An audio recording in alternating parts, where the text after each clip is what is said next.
Oh, yeah.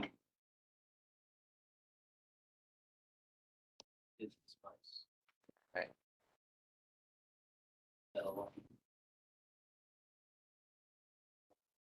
All right, well, welcome everybody to Pi Day 2024, also known as Peter's Dissertation Defense Day.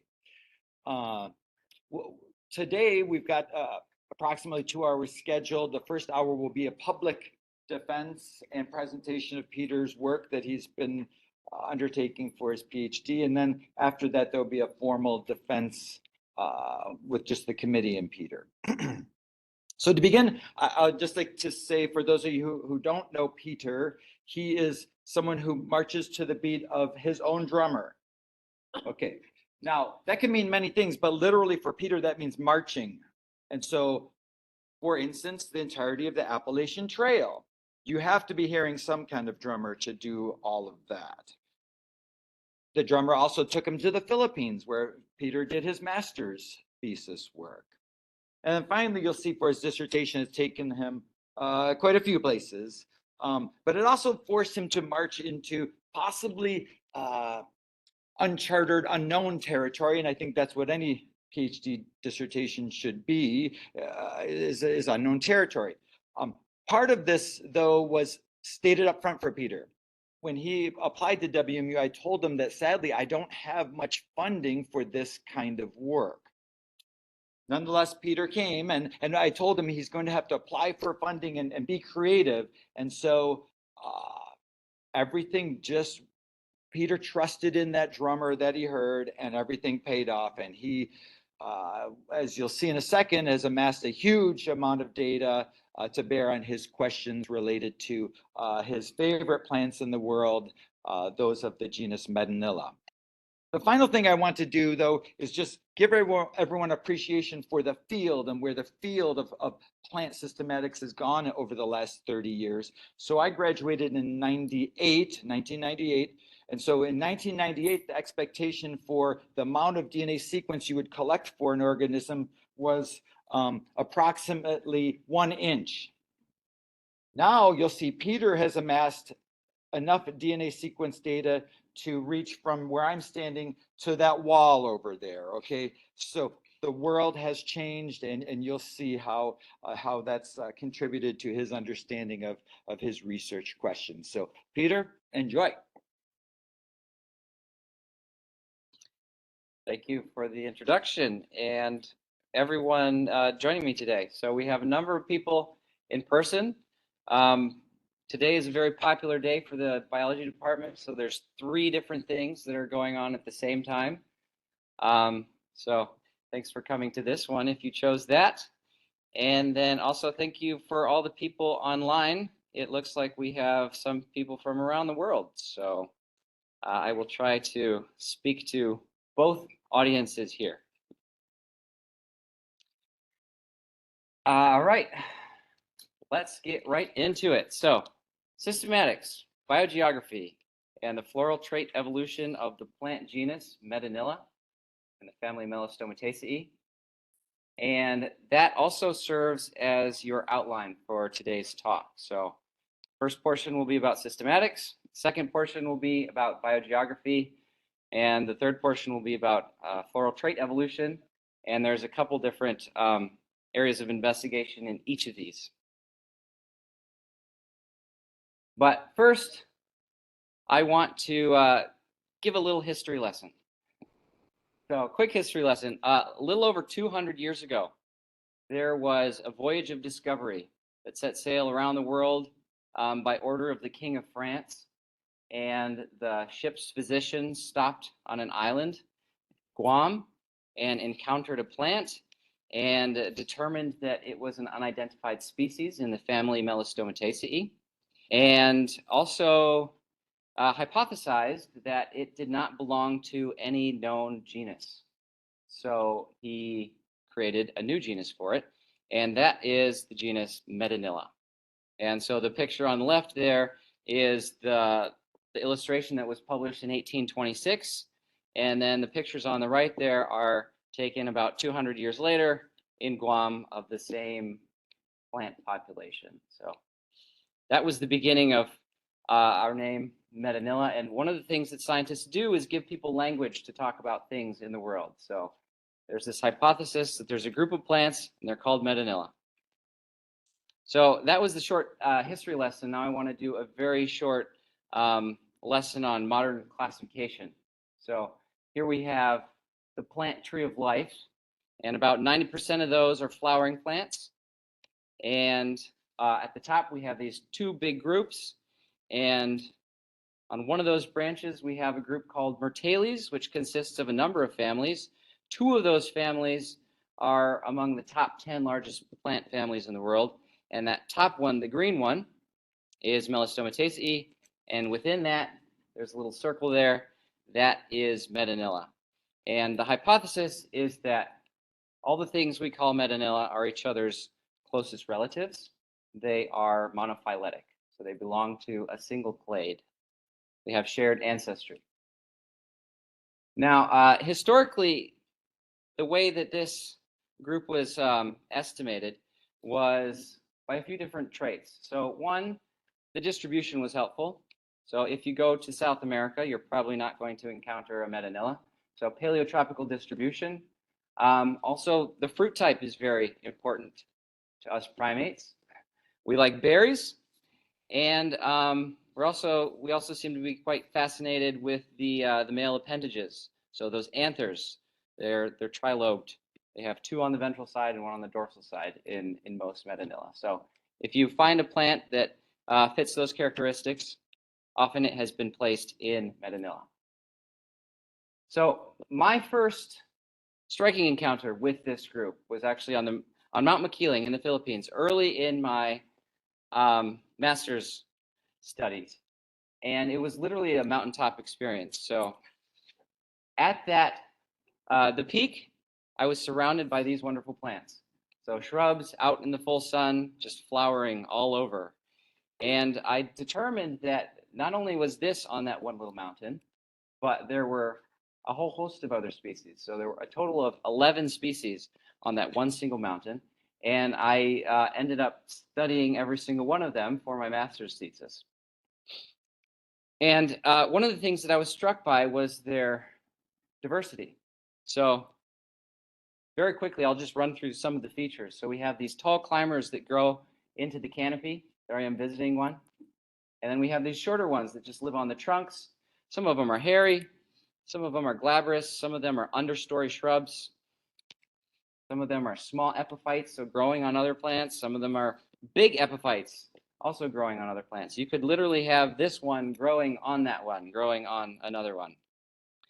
And they're visited by all sorts of floral visitors, all sorts of bees of different sizes, and all sorts of seed dispersers. So this involved another tree climbing experience, but there's a monkey, and there's a civet cat, and there's a parrot, and there's a flower pecker, and the last one, not a very good image, but there's a giant grasshopper, and there's a bat. So diversity everywhere we look. But really, this is just one single mountain. And like I said, there's a paleotropical distribution. So you could go to Borneo and encounter these. You could go to New Guinea. You could go to the Solomon Islands. You could go to Fiji.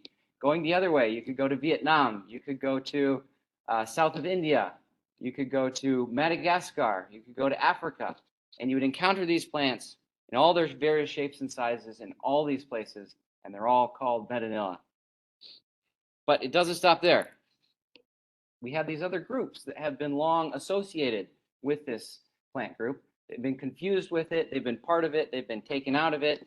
There's been a lot of taxonomic uncertainties there. So we have Plethyandra. If you look at the berries, it's a very similar berry. If you look at the leaves, very similar leaves. The distribution overlaps. The distinguishing thing here is that they have a whole lot of anthers. Or there's Pachycentria. Again, got berries, similar leaves, similar distribution, or it overlaps at least. The berries are shaped a little bit differently. The anthers have slightly different appendages. But if you meet it in the field, you might think it was a Medinilla. And then there's all these other groups too. We have Heteroblema, we have Catanthera, we have Kendrickia. Same sort of confusions here. They have berry-like fruit, nice big flowers, similar leaves, similar distribution. And this really begs the question, is Medinilla monophyletic? So are all these things that we call Medinilla actually Medinilla? And so for my dissertation, I wanted to take my study of the plant group that started on that one mountain and expand it to the whole genus and really test and see if this thing we call Medinilla is a good group or not. So in order to do that, that included getting a lot of samples. So if you remember the distribution of those plants, basically we needed something from as many of those places as possible. And so these are many of the organizations and places that I can thank for helping me get these things. There's a lot of botanical gardens on here. Sometimes they are growing things from far off places in the world, and you don't have to visit those places in the world. You can visit the garden instead. Sometimes they'll even just send them to you.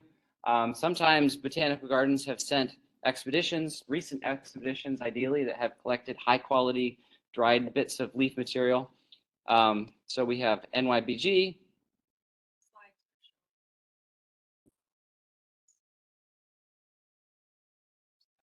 Oh dear.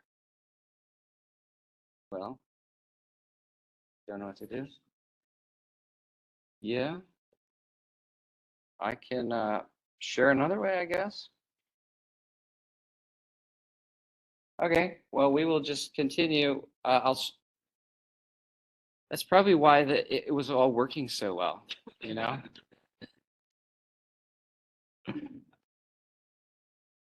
So here, sharing that, and then we can.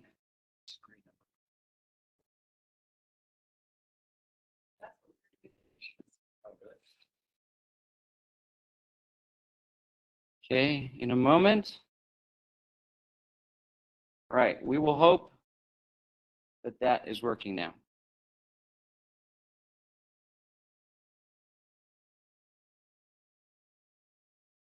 Anyways, we'll continue.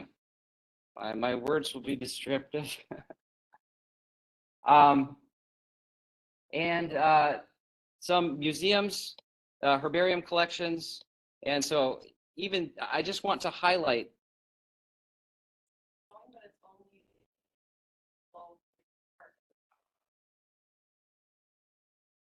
Oh no, this is perfect. Perfect. This is perfect. Okay, continue.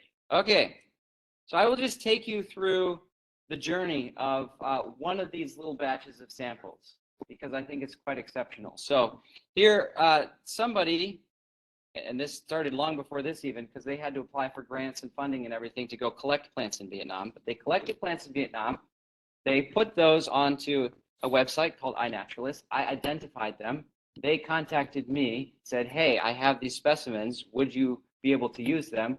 I said yes. So we arranged for him to take them to a conference that was happening in Brunei, and he passed them off to another Peter, who took them to the Botanical Research Institute of Texas.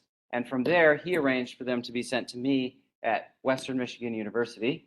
And then I ultimately ended up taking them with me to a collaborating lab in Germany. And then from Germany, we sent the extracted DNA to Florida, where it was sequenced, and then the raw data was sent back to us. So that's just a few little tips that ended up on the tree. And that was trips around the world right there. And there's many examples kind of similar to that. And some of that included even joining a Philippine expedition, which Darren was a part of, to the southern Philippines. Got a lot of good samples from there. More recently, I got to join an expedition to Madagascar. And unfortunately, these samples didn't make it into the dissertation, but they will make it into the next paper that gets published. So the work will continue. And we're especially happy right there because within about 20 meters of that spot where I'm standing, I identified 13 different species of Medinilla, all completely sympatric. And so that was a fantastic day. And we're only holding up 12 fingers, but really, I found one right afterwards. So it's 13. And then just because I can't help myself, I have to show a few more pictures of Madagascar. The top are all Medinilla, some of them definitely undescribed species. And then the bottom are just some animals that we encountered along the way. Some lemurs and chameleons, frogs, so much more. If you haven't been to Madagascar, highly recommend it. Okay, so let's, that was the sampling portion. once we had the samples, there was a lot left to do still. So I call this just kind of the tree building. So the DNA had to be extracted, and this is cutting out many, many steps. But then there was sequencing, and we did this 2 different ways. Specific segments were targeted and amplified, and those were sequenced. And then also just kind of general sequencing was performed, and we could use those later too. And then these raw reads had to be mapped so they could be used and compared and aligned, and then various phylogenetic analyses to estimate how they are optimally organized. And with that, are you ready to see one of the results? So here is the nuclear phylogeny. And I can't even really comprehend how many generations, years, and how many resources went into making that tree and that single figure right there that fits on a single slide. It's really incredible to me. But for this one, this is the nuclear tree because we had 599 nuclear gene trees that we put together, or I guess I should say I put together, and this resulted in a species tree with 272 tips, and then 139 of those were Medinilla and some of those other groups that I mentioned earlier. So we'll get back into some of the details of those before, but I want to show you one more tree first. So here's another one. This is the plastid tree. So in plants, there are a few sources of DNA. One can come from the nucleus, another one can come from the chloroplast.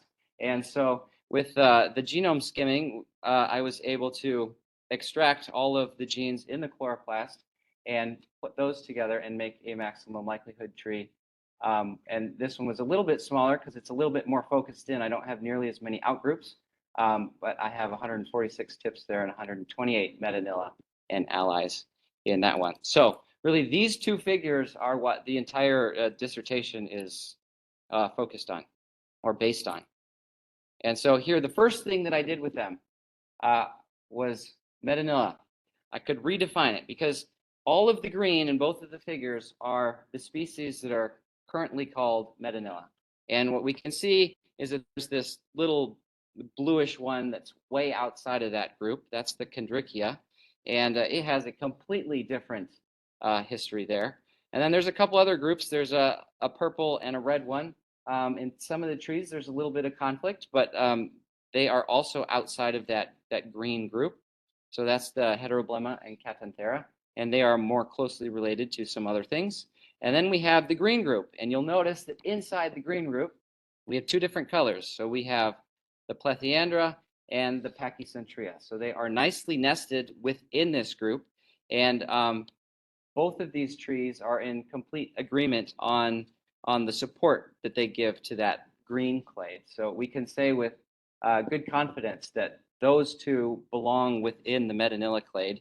And in order to help the taxonomy reflect that reality a little bit better, I got to provide some new Medinilla names for those things if they didn't already have them. So things like Medinilla incognita, because it had been hiding as Plethyandra for so many years, or Medinilla migrans, because it was the only part of that group that had left Borneo, or Medinilla polystamina, which is a distinguishing feature of the group, those many stamens that I listed for you. So that is in a paper right now, and that is under review. Another thing that I got to do is, because within here you can see that there's a whole lot more Medinilla than just those 2 little yellow and orangish groups. And so there are many other clades that are quite distinctive that some people have paid attention to in the past and some people haven't. But I decided to go through and basically recognize all of the large clades that could be identified in some sort of way. And I provided an infogeneric classification system for the genus. And so this is just a part of that tree. You can see it a little bit better. I won't focus on any of these names. The point here is just that I divvied it all up. And then this is another portion of the tree. So some more groups, and this is another portion of the tree.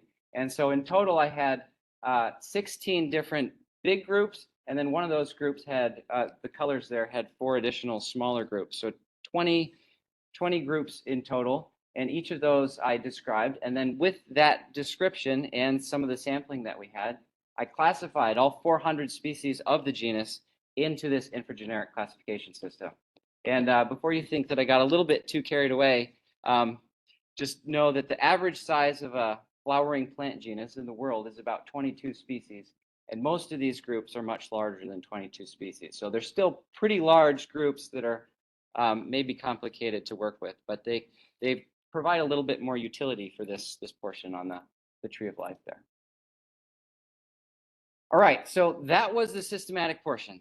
Remember, we have systematics, biogeography, and then the character evolution. So going on to the biogeographic questions. Now that we had a good idea of what Medinilla actually was, the clade that we were interested in, we could ask some more questions about it. So various people in the past had been interested in the origin of this genus because it's big and it's in lots of places. And they had provided various hypotheses for this. Kind of the leading one was in the Borneo Sundaland area in about the mid-Miocene, so perhaps 14 million years ago or so. And I wanted to see if the data set that I had could provide another perhaps more accurate example for that or answer to that. And one of the things that was most interesting to me was because really the blue dots in there, they're not the distribution of Medinilla, they're the distribution of one of the 5 main tropical forests in the world. That's called the Indo-Pacific, which is a very similar pattern that you see across many different groups of plants. And Medinilla happens to follow that very closely. So you can kind of think of Medinilla as one data point in this larger story of this much larger group of plants. And the second question had to do with where did Philippine Medinilla originate? Because as you know, I have some previous experience in the Philippines. And if you were to look at all these numbers on this figure here, these represent the species in that general area. And the highest number is 93, and that is for the Philippine region. So out of all these areas, the Philippines happens to have the most described species. And I wanted to learn a little bit more about the nature of that diversity. So I had to do a couple things. One of the things was those phylogenies that showed you earlier, had to time calibrate them. So instead of having the branch lengths in maybe substitutions of nucleotides, they could represent millions of years. So we could put this on a time scale that might make sense for the world in those biogeographic regions, and then identify some various biogeographic regions. And then using that data, could use some range evolution models to estimate the ancestral areas of these species. And so these are indicated by the different colors there. And so, for example, the blue represents a Philippine origin. And with that, I could see an answer to some of the questions that I gave you.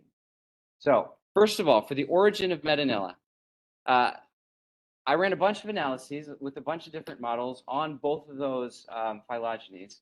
And by far the most popular answer was Indo-Burma. So kind of this mainland continental Southeast Asia portion, which doesn't actually have a lot of species currently, but it seems to, and in general, many things have originated there. It's a very old and steady portion of that map there. So the updated hypothesis, no longer Sundaland, but Indo-Burma.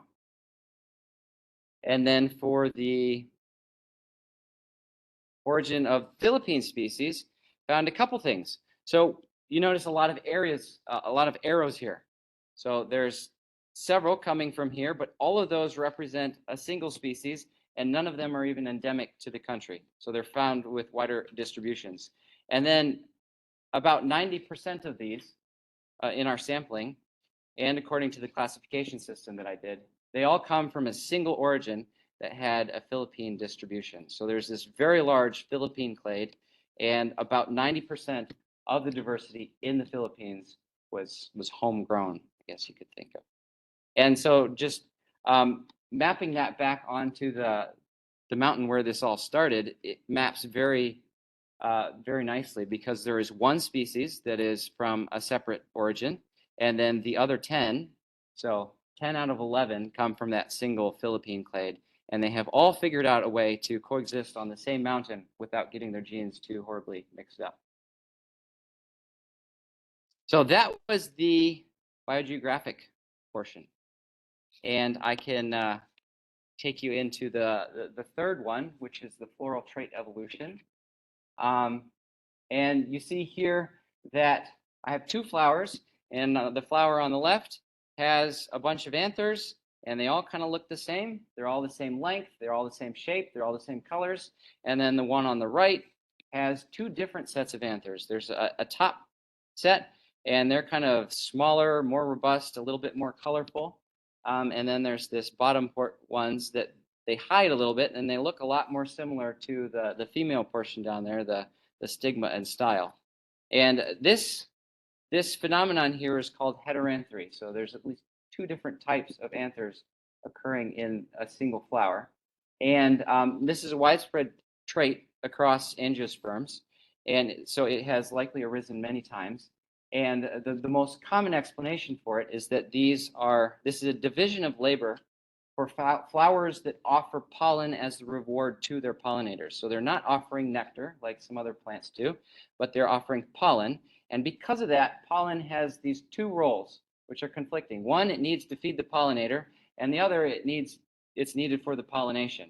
So in order for that, they divide the labor, and the fancy ones are the ones that the bee interacts with better, and it can collect it on the spots of its body where it can groom and basically access it better. And then there's some more sneaky ones that deposit it in areas that are harder for the bee to get, that correspond better to the stigma of another plant, and that nicely divides the thing. So this is a feature, and it happens all around, and it was something that I took note of. But there was something about it that I noticed, and because even on that one mountain there were some of these, and it seemed to be that all the big flowers were the ones with heteranthry, and the little flowers were the ones that didn't have heteranthry. And so this kind of hypothesis jumped out at me, and that was, well, it probably has something to do with the flower size. So for this portion, I was able to test that with some more rigorous scientific methods and really see if heteranthry evolutionary correlated with flower size. So the first thing I did was have to collect all that data. And so that was in a few different forms. I did petal lengths for each species, as many as I could that were in our phylogenies. I also divided those petal lengths because that's a continuous trait. And for some analyses, continuous traits are better. And then other analyses can use more categorical traits, especially if your third trait is categorical. So here I divided them into small flowers and big flowers based on a clustering method. And what ended up being everything above, well, 15 millimeters and above were the big flowers, and below that were the small flowers. And then I also determined the heteranthry state. So basically yes or no, presence or absence in all of these flowers. And this, you can't see this very well, but that's just a map of the ones that have the presence and the absence. So big flowers or small flowers, heteranthry, no heteranthry, and then in very, very small parentheses, there's the petal lengths as well. And so with that, the first analysis that I ran is called the threshold method because it is special in that it can use contiguous or continuous and discrete characters. And using the phylogenies, it estimates this correlation coefficient. And with that, after you run that many times, millions of times, and you can see a distribution of all the different correlation coefficients that have been estimated for this, and you can get a good idea of what the most likely range is. Because when you have a tree with a lot of tips and a lot of possibilities, you really don't know what the best answer is, and there are many, many different possible answers for these rates. And so this distribution shows us it's very likely that it's 90% likely that it's within this range. And what we're looking for here is if they actually are correlated, is for that to be positive, or if it's a positive correlation, for that to be positive, and for the 95% highest posterior density interval to be excluding 0, and that is what we have. So it's 0.37 to 0.91, 1 being perfect correlation, 0 being no correlation, and the average is 0.66. And then sample size is fairly low, but according to some sources, it's high enough. So here we have good evidence that these two things are correlated. So, but I wanted to know a little bit more in that regard. So here, they could be correlated for a couple different reasons. So they might actually have to do with each other, or they might have to do with a third thing, and they're completely separate from each other. So I wanted to see if heteranthry actually depended on flower size. And so the other analysis that I ran there, it's called discrete, but it compares two different models of evolution. One is where they are dependent. These traits are dependent on, like the state of one is dependent on the state of the other. And the other model, which has fewer parameters, fewer traits to estimate, it is an independent model. And it doesn't matter, like if you have large flowers, the rate transition between heteranthry to no heteranthry will be the same depending on those sizes. So this is a fairly complicated figure, but it's the model that was estimated. This particular one that I'm showing is based on that nuclear phylogeny. And so here we have all these rate transitions between, so the top corner here we have flower type 1, it's small without heteranthry. We have flower type 2, it's small with heteranthry, and then big without heteranthry, and then big with heteranthry. And what we're looking for, if heteranthry is dependent on flower size, then we would expect to find the rate transition in these large ones to be greater than the rate transition in these small ones. So the formula there is we would expect Q34 to be greater than Q12. And so in these estimates, again, I did this millions of times, and it comes up with a whole host of estimates. And they're all about similar in likelihood, so it's hard to tell. But we come up with this posterior distribution of those ranges. And then the average of this one is significantly bigger. So we have it at 51, the rate transition 51 compared to just 0.5. But then I've also included here the graph of all of those estimations. And we see that this one ends at about 1.5. And so that interval of that 95% confidence interval is between about 0 and 1.5. And then the one down here at the bottom, it starts at 3.8 and then goes up beyond that. So the confidence intervals do not overlap. And so therefore, we can say with confidence that the rate transition of these big flowers without heteranthry is greater than the small flowers with two heteranthry. So that was a kind of a mouthful, but another thing that I want to point out here is in testing these two different models. So there's the dependent and the independent. One way that we can tell if one is significantly better than the other model is through these log phase factors. It's comparing the marginal likelihoods of these analyses. And generally, if it's greater than 2, then 1 is the more complex model is a significantly better explanation for the data than the less complex model. And so in this case, the more complex one is where all the rates are free and they can differ depending on sizes or states. And so this one, it's not only larger than 2, it's even larger than 10, which puts it in the very confident or very significant category. And it was 21 or above. So again, we have good evidence that this rate transition is higher for large flowers than small flowers. All right, and then on to the conclusion. So in the first part, actually, even before that, my own personal conclusions, I just kind of want to point out that we have one of the results of this work is now the most complete map to this little portion on the tree of life that the world has ever seen, really. So, and so it's the most accurate one that has been produced so far. and it's out there in the world for anyone who can use it to use it for anything that they can dream of. So it's out there, and I used it for 3 different things, but anyone else could use it for other things. So the summary of what I used it for was, 1, I used it to redefine the group. So Medinilla now includes Pachycentria and Plethyandra, and we have good confidence in that group, and it will likely maintain that taxonomic stability, and future name changes are much less likely, which is helpful for field studies.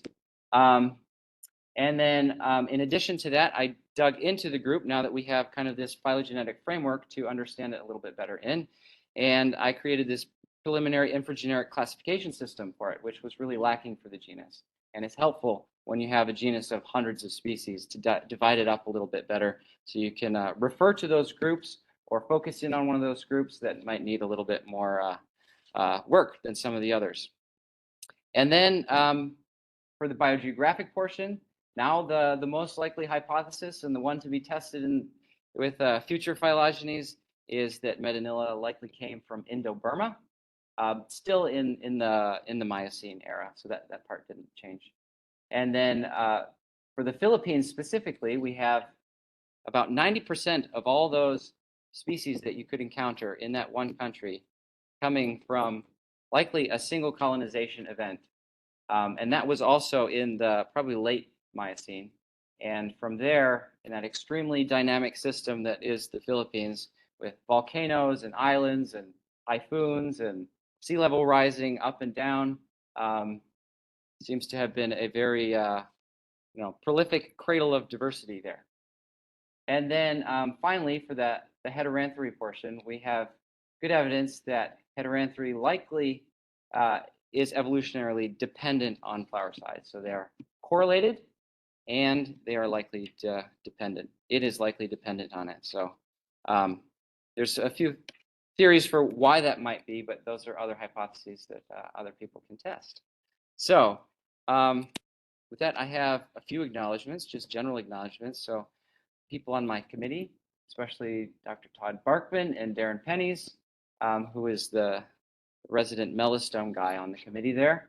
And then also the Cutterite lab in Germany, which has been extremely helpful for me. So basically, I would not have been able to do this sequencing or get these trees in this way to this capacity if I had not teamed up with them, and because they are also interested in this group. So I have worked very closely with them. And then I had some other specific funding sources that I applied for and was granted, a number from various organizations within WMU, and then also the International Association of Plant Taxonomists, and a couple garden clubs. And this, the Garden Club of America is a fun one, because Jack Regalado, who is kind of the previous major worker on Medinilla, he was funded by them for his PhD, and I landed a grant from them as well. So that was a fun continuation. And with that, it has been just over 40 minutes. So I can take some questions, and that.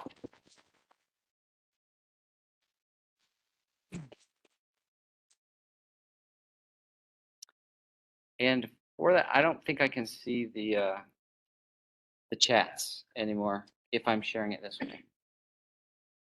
Okay.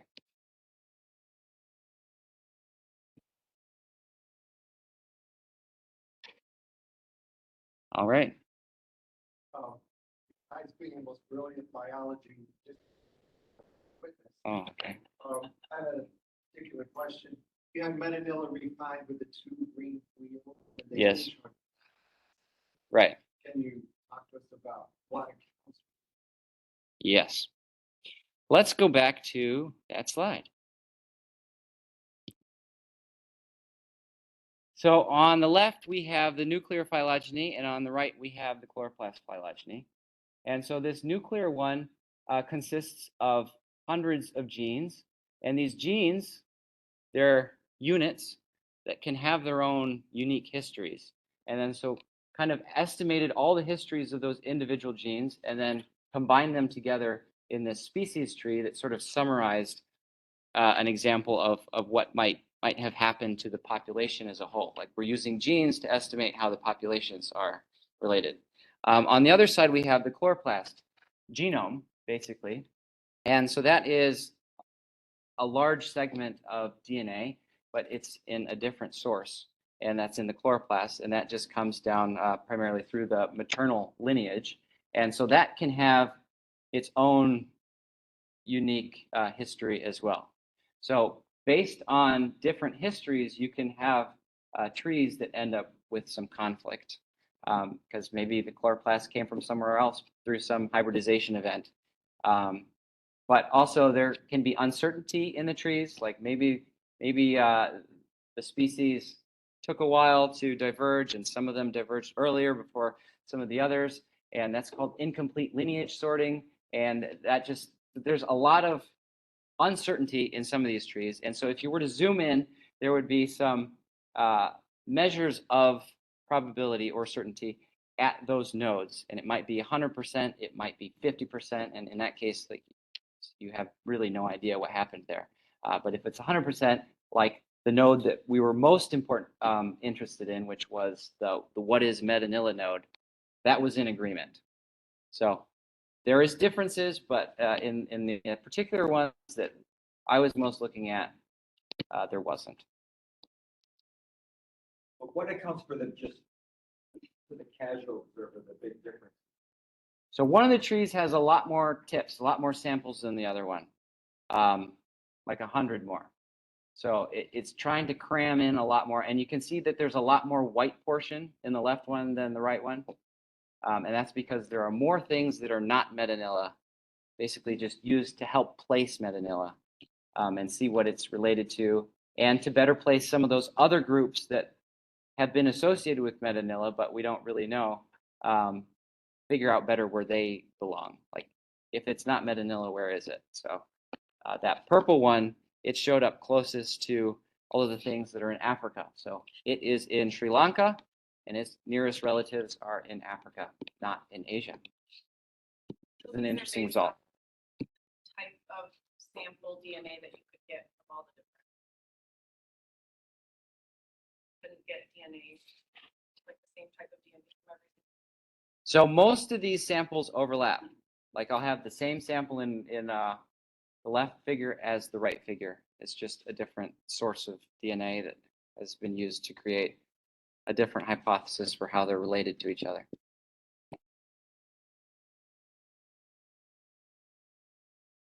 Yes.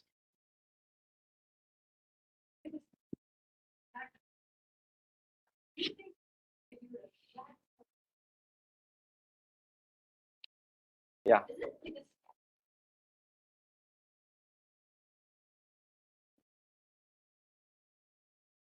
I think so. I mean, yeah, one of the phrases I use is that size matters in this case.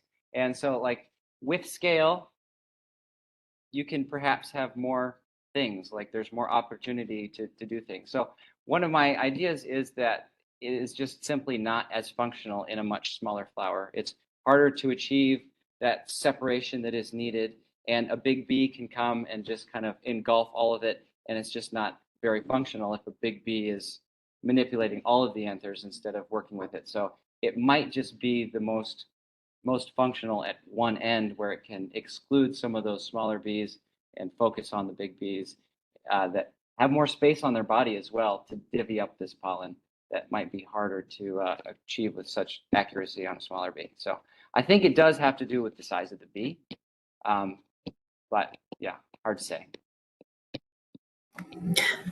Peter, I have a question about heteranthry as well. I know Medinilla is not the only type of plant that has heteranthry, but is there, are there other examples of different species in your research that you found having this similar size differential and the correlation with their flowers, or is this potentially some of the first examples of that that's been documented? Yeah, so this has been studied a couple times before. And so there was a melastome study. They didn't include Medinilla, and they measured it slightly differently. So one metric for quantifying heteranthry is based on the size difference between the stamens. But heteranthry is this complex trait where it can be size, it can be shape, it can be color, it can even just be position. And they might be the same size, but they're just totally different positions, and they function that way. So basically, I quantified heteranthry different and then tested it in another group that had not been tested before. And what they found was similar too. They also measured petal lengths, and this anthodimetrism is what they called it, and there was a correlation for that as well. So it does seem to be a general trend, and this has been studied in some other families too. Yeah. Would you mind putting up a slide of your heteranthus flower, just for the sake of the audience here, who might not be so heteranthry and even anthers perhaps, and what insects are doing? To model what a bee is going to do over there. All right, so both of these have what is called approach percogamy. So there's a difference between where the female portion is and the male portion is. And these anthers, so these are the colored bits that are kind of reaching up like fingers. These are tubes, and they contain the pollen. And at the end of the tube, there's a pore. And the bee will come and it will land on it, and it will use its deactivated flight muscles to vibrate really strongly, and then it ejects the pollen out, and it gets sprayed with pollen, and then it can, its body is nice and hairy, so it can fly away and collect it and then give it to its larva after that. So in this one on the left, there's a whole bunch of anthers that any bee could come and then just bundle all together and interact with all at the same way, and then just get covered all in the same spot. Whereas the one on the right, there's two different sections. So the bee would have to be quite large to grab them all at once. It's probably not large enough. It's probably just going to grab the top ones that it lands on first that are the most attractive to it. And then it's going to buzz those. And then inadvertently, the ones, because it's buzzing the whole flower, the ones at the bottom are going to expel a little bit of pollen onto it too. So that's how that's working. Yes.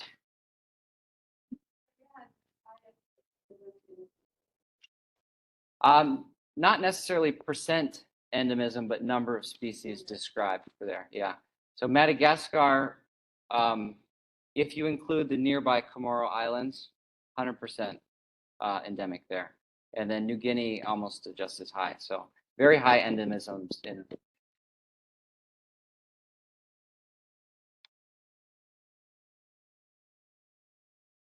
Yeah, there are. And so some people, on the other side of this question, they study the bees, which I'm not so familiar with. And there's many families of bees, and many of them do this buzz type pollination. Not all bees can do it. So for example, honeybees don't know how to buzz. So they are excluded from these flowers. But yes, there's a huge range in size of the bees. So these are just a few bad quality pictures, but that's the flower is the same in all of them. The flower size is the same in all of them. And then those are just different sizes of bees. So on the same mountain. And some of them, they're so small that they basically interact with just like one anther at a time, or they're so big that they envelop the whole flower and they buzz it for half a second. Whereas the other ones, the tiniest ones, will stay there for like 2 or 3 minutes. So lots of trade-offs here between the sizes and the timing and even mating systems, whether or not you want to be cross-pollinated or maybe have your own pollen pollinate those flowers. So what is it? The taxa which have heteranthry character have higher diversification rate. That is something I don't know. Yeah, I don't know. It seems to show up many times, but as far as diversification rate, yeah, no idea. Wax poetic was the word you used earlier. Can you at least wax poetic about it? Okay, so one of the biggest groups. So let's find that phylogeny picture again. We will go to this one, and the green portion down here. It has probably the largest distribution of any of these groups that I've treated, and I don't know, it had 60 or something. So it was among the very largest number of things that I put into that group. And heteranthry is the common state in that group, whereas almost all the other groups, a large flower here and there will have it. So that group has done very well. It has traveled far. It has many species. So perhaps an investigation could look into that and see if there's a related rate shift.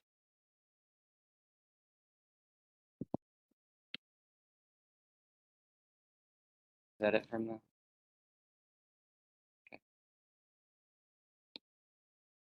Are there any samples that were particularly challenging or adventurous or your favorites to collect? Favorite to collect. I did like collecting that one up in that tree. So yeah. So there we have one. This is on Mount McKeely. It's probably, I don't know, at least 20 meters up. So 60 feet. It's pretty tall. Get up there. I shimmied, and it is very hard to do that. Some people can do it with ease. I couldn't very well. I don't remember. It was a long time. Oh yeah, I remember I injured my sternum hugging the tree too tightly. And that particular species had not been collected in that location since 1917. And that picture was taken in 2017. So it was kind of the 100-year anniversary. And there I was doing a daring feat and climbing up to the top and picking some flowers and some berries and some leaves. And How did you take that picture? I had a friend on the ground who zoomed in. I wasn't alone. Next question.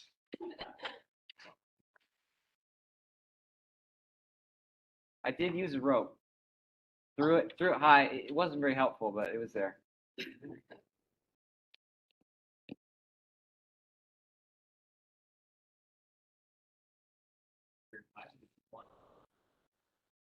Yeah. Good up. Yeah, it doesn't look like. Well, if are there any other questions? All right, well, thank you all for attending and thank you, Peter, for doing it.